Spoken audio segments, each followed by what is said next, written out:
தமிழ்நாட்டில் நடக்கும் வாரிசு அரசியலை தாங்க வலுவான இதயம் தேவை என்று பாஜக எம்எல்ஏ வானதி ஸ்ரீனிவாசன் விமர்சித்தார்.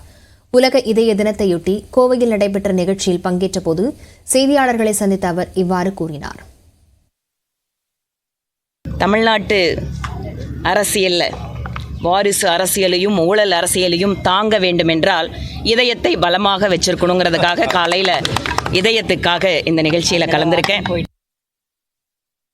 இன்று முதல் வானில் ஒரு மினி நிலவு காட்சியளிக்கும் என விஞ்ஞானிகள் தெரிவித்துள்ளனர். பூமியில் 2 மாதங்களுக்கு இருக்கப் போகும் இந்த புதிய விருந்தாளி குறித்து இந்த செய்தி தொகுப்பில் பார்க்கலாம். வானில் நிறைய விண்கற்கள் புவியீர்ப்பு விசைக்கு அப்பால் சுழன்று கொண்டு இருக்கின்றன.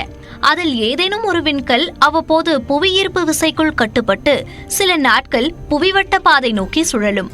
அம்மாதிரியான நிகழ்வுதான் தற்போது நடைபெற்றுள்ளது.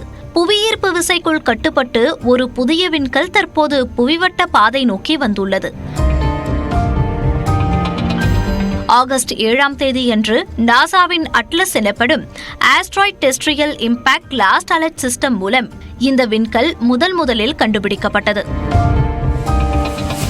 அமெரிக்க வானியல் கழகத்தின் ஆய்வு குறிப்புகளில் விஞ்ஞானிகள் தற்காலிக சிறிய நிலவின் பாதையை கணக்கிட்டுள்ளதை தெரிவித்துள்ளனர். விஞ்ஞானிகள் இந்த விண்கல்லை 2024 PT5 என குறிப்பிடுகின்றனர். வானியல் ஆய்வு மைய ஆராய்ச்சியாளர்களின் கூற்றுப்படி இந்த விண்கல் மீது சூரிய ஒளிப்பட்டு பூமியின் தற்காலிக மினி நிலவு போல காட்சியளிக்கும் என கூறியுள்ளனர்.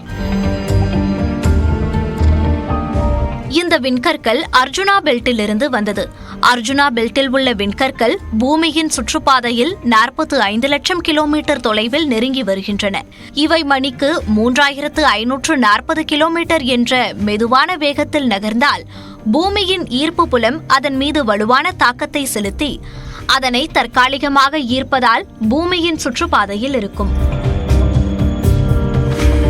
பூமியோட ஈர்ப்பு விசை இருக்கு, சூரியனுடைய ஈர்ப்பு விசை இருக்கு. இந்த பகுதியில் பூமிக்குன்னு ஒரு ஸ்பியர் ஆஃப் இன்ஃப்ளூயன்ஸ்ன்னு சொல்லுவாங்க. அதாவது பூமியினுடைய கட்டுத்தலைக்குள்ள அப்படின்னு சொல்லுவாங்க. அதுக்குள்ள இந்த விண்கல் வர்றதுனால தான் பூமியை சுத்துதுன்னு நம்ம சொல்றோம். 2024 PT5 விண்கல் தோராயமாக 32 அடி நீளம் கொண்டது. இது பூமியின் நிரந்தரமான நிலவுடன் ஒப்பிடுகையில் மிகவும் சிறியது. இந்த நிகழ்வு இன்று தொடங்கி நவம்பர் 27ஆம் தேதி வரை 2 மாதங்களுக்கு பூமியை சுற்றி பயணிக்கும்.